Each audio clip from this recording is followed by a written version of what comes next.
Shall I leave it? I think we would better use the remaining time to see for contributions from the audience. Absolutely. Yeah. So if you know, questions and I guess in reality contributions. So I saw the guy in the green party shirt first. Yeah. Yeah. Would you like to? As I understand it, and correct me if I'm wrong here, it takes about 10 years for CO2 emitted to reach the level of the atmosphere where it does most damage. Is that right? It takes 10 years to reach the part of the atmosphere. I've got to say I don't know. So that's something I think called thermal word. inertia. But what I've heard is that if that's the case, then even if we stopped emitting right now, we'd still have like 10 years worth of warming ahead of us. 50 years, not 10 years. It's 50 years? Yeah. It could be 100, some estimates 100 years. Right. What I would say, what is true, something I haven't mentioned at all, actually, is the effect of global dimming. So the reality is that as we're warming up the atmosphere, we're also cooling it down at the same time, because the kind of classic sort of solid matter, pollution, smog type stuff, just works very simply like a sunshade, excluding the heat. That's called global dimming. And that used to be created by Western Europe until we cleaned up our industries. It's now happening in China and Asia. That is cooling the atmosphere down at the same time, but we're heating it up a lot quicker. So it's actually worse than we think it is, because, this is another scary thing, I'm sorry, but it means that if we managed to turn off all emissions straight away like that, there would be a warming spike, because the kind of cooling global dimming stuff depends on constantly putting it out there, because it falls out of the atmosphere very fast. But the stuff that traps heat stays up there and takes hundreds of years to break down out of the atmosphere. So you would remove the cooling effect straight away, but although you'd be stopping and increasing the warming effect, you wouldn't stop it then. So there would actually be, we're kind of putting ourselves in a bit of a trap. That's not exactly an answer to your question, but it's relevant to it. So if we stopped all emissions completely like that, then there would be a warming spike. This is relevant to what Brian says from AMEG in terms of probably the most likely form of geoengineering, which Brian, but not myself on behalf of the campaign, is recommending, would involve, in essence, a more controlled version of what we're doing anyway by accident, which is putting sulfates and stuff that blocks the sun. So that is the most feasible, I won't say it's the only, but it's probably the most feasible way of geoengineering. So, okay, so I'll just ask this lady first, if that's okay, because somebody will accuse me of getting the gender balance wrong. So, if you'd like to... Yeah, I've got two things. The first one is December 1st, and will there be publications going out to see what we can do locally? Well, what we aim to do on December the 1st, and I mean there's some discussion around this, is we try to get people to London for that. That is the kind of event. We've also tried to do events with stuff around the country that frankly haven't worked that well. And we may be thinking for the parliamentary lobby thing next year, whether we'd like to have stuff probably around the country as well. We're not quite sure how we'll do that. But for December we will try as a primary thing to get people, as we have done previously, to London, to where the secret power is, to look as big as we can. The idea of doing the big rig is that the numbers aren't that big and there have been less in recent years than previous years. There'll be a big stunt there in any case for the papers and stuff. But obviously we believe in attempting all the time to put actually people on the street and to make that happen on the basis that it's certainly not the only thing, but every campaign on any important issue, movement in the past has involved doing that. It's also involved ups and downs very often, but we believe in trying to do that. And we will, with a kind of safety net plan that there's a big stunt as well, to keep the issue on the agenda. And I think that to some extent the media, at the time of the UN climate talks, because we always do it then to make it politically relevant, they are usually looking for something like that. And we usually get a picture of it in the media somewhere because they're actually looking for it. So we're kind of giving them what they want to a degree. And can I finish with the second one? Yeah. Just quickly. What effect is factory farming, especially cows I'm thinking of, have an effect on climate change? Yes, it does.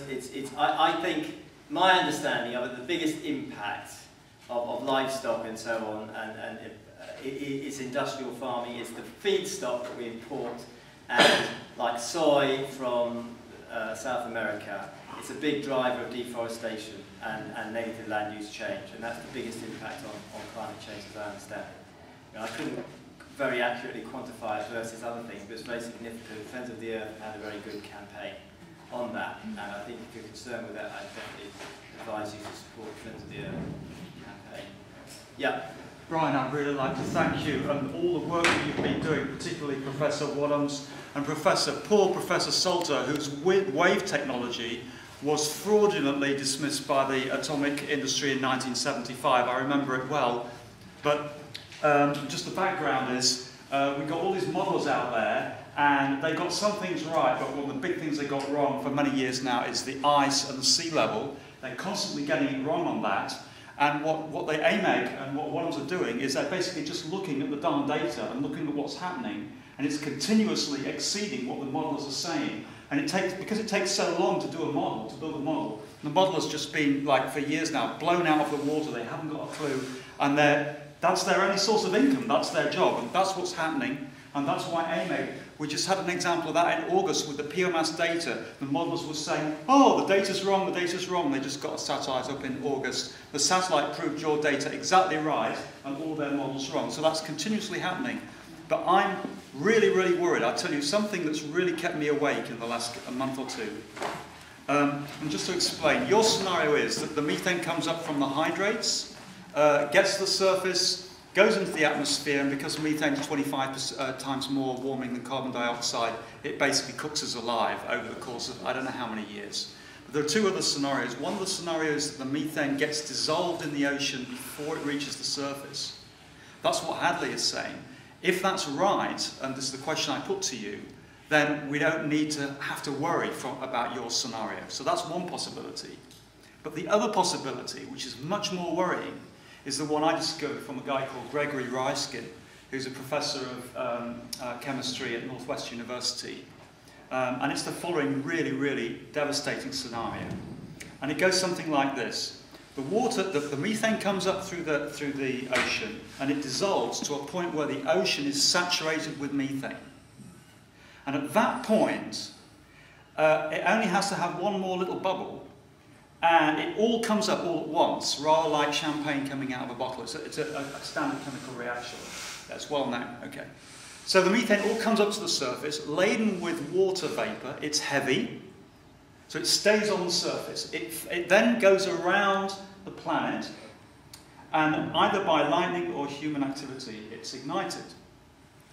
And now, Ryskin calculates that the explosive power of all the methane dissolved, just the dissolved methane, not just the hydrates, the dissolved methane at the bottom of the world's oceans, has the order of magnitude explosive power of 10,000 times mankind's nuclear weapon stockpile. So we only need a tiny amount of this methane from the Arctic to explode to basically, vaporize a few cities, and then the dust, if there's enough cities get vaporized, the dust that's kicked up then goes around the atmosphere and gives us what we're all talking about in the Cold War. That's this nuclear winter, when the dust blocks out the sun, so that then all animal and plant life is killed off. That's the scenario. Now, Ryskin's hypothesis here is to explain some of the extinction events, the extinction of the dinosaurs and so on. That's very controversial. A lot of geologists don't agree with it. So I'm kind of applying his scenario to this case. And I'm in the middle of an email discussion with him about this. He's not very sure about it. We're not very sure about it. We don't really know. But this is the second question I have. The first question is, does all the methane get dissolved? And secondly, if it does get dissolved, but it gets to saturation point, whether we can talk about this scenario. Because if it does, we're talking about that happening within 20, 30, possibly 20, 30 years. A quick answer to two very fundamental points. The first one is that the methane that's available to come into the atmosphere if the Arctic warms, as it is warming, there's a surrounding tundra, and then there's the vast expanse of the East Siberian Sea, which is no more than 50 feet deep as an average across its expanse. So basically, any methane underneath the ESAS Sea will not be absorbed. There's plenty of there's not enough passage time for it to be absorbed by the ocean. So you've got the land tundra, which will be contributing a lot of methane, and you've also got the East Siberian Sea, which will be releasing methane in copious quantities. In terms of your second question, I can only answer it philosophically. There are other doomsday scenarios involving methane. I'm just not really willing to go there, other than to say that the dangers that we do know are sufficiently frightening for us to start acting, and the fact that there might be even greater dragons that will wipe out all life, extinction event scenarios, is not worth contemplating, because we don't want to even start going there. It backs up the case for dealing with the current emergency that we now see, but to contemplate where it takes us is a scientific academic exercise, because if it happens, we're gone. Right, we might be getting near the end of time, but if everybody's happy to go on, I'll keep going. Is happy the right word? Yeah, I mean, I just make a quick comment myself, just to throw in there. Is that I think we're in a situation where we can expect all sorts of surprises, whatever those surprises are. But the other thing is, we don't want to be gazing into the headlights, and we want to be taking something, the government, that just says we need to be beyond, somewhere significantly beyond the current politics.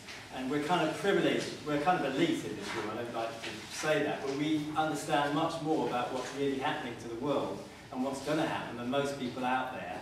We're kind of privileged in that way by chance of education, or where we have friends we have to have met, so we've been interested in it, whatever. So we can use that, and we must use that to actually do something and make some kind of concrete, turn it into some kind of concrete demand to government, to take the message out there. And I think, we need to convert all that alarm into some kind of a concrete demand, to express the emergency in some kind of demand that represents the scale of that. But anyway, I'll just take...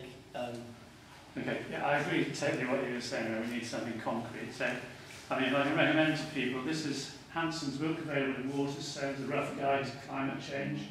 That's very balanced. I've not heard many criticisms of it. You will get a good background. And then the thing to do is follow him on the web for where he's going from, where this book will leave you, which is with a very good balanced idea. Second thing is go veggie. Scientists have just come out finally and supported that. Maximum 4 meals a week, or 2 days worth of meat, the rest vegetarian. Third is, although you castigated the professor at the Met Office, Met Office does have some very good websites, some data on there, so there's maps there showing where this global warming is occurring. That can keep you up to date on things, so it's very good. I have two questions. You showed a map of the Greenland ice sheet. As I understand it, is the melting on the surface at the peaks is quite little at the moment. I didn't quite understand what you showed there. It was always a pink Greenland. That's it was simply yes, it is simply the fact that it is melting, yeah, when normally it doesn't. Okay. And to be melting across that amount of Greenland, even at the higher elevations of the ice cap, is quite exceptional. Apparently, an event like that, with that amount of melt going on, has not been recorded since 1880 something. Okay. And the other thing I wanted to ask, probably both of you, is what about, especially because you're talking about geo contrail, was the space mirror concept, where we put a large reflector at some reasonable point between the sun and the earth to cut off a little bit of the sun's light and reduce the percentage of sunlight hitting us. Sounds unlikely, know very little about it. Over to Brian. My guess is that we wouldn't be able to furnish a mirror large enough to have an appreciable effect. I mean, I'm talking about sort of paper thin, or even less than paper Probably thin, know more than aluminium we or do. whatever. Sorry? You probably know more than we do. Okay. Is there a lady maybe that we would like to go? Yeah. I was just going to make a comment really about... Lana. Sorry, I was just going to make a comment really about how I think it's really difficult that the media haven't picked up on the Arctic situation, and it's a massive, massive story, and it's just, there was a tiny bit on the BBC last week. I didn't see hardly anywhere, obviously George on the wrote about it, but it's just nowhere. I don't understand why this is a massive thing. Yeah. I just don't get that.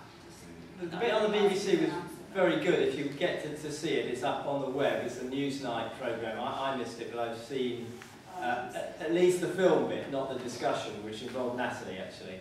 Natalie Bennett. But the film bit's very good. It has Peter Wadhams, and they've gone to Peter Wadhams. And I will just say the quote. We used a quote from Peter Wadhams for an action we did where we took a carved block of ice to number 10 Downing Street as soon as we heard that the record had been broken. And the quote we had from him was, I have been vilified by my colleagues for such an apparently radical prediction, but it's only based on a measured trend. But he says, I am now pleased to see they are now all jumping on the bandwagon.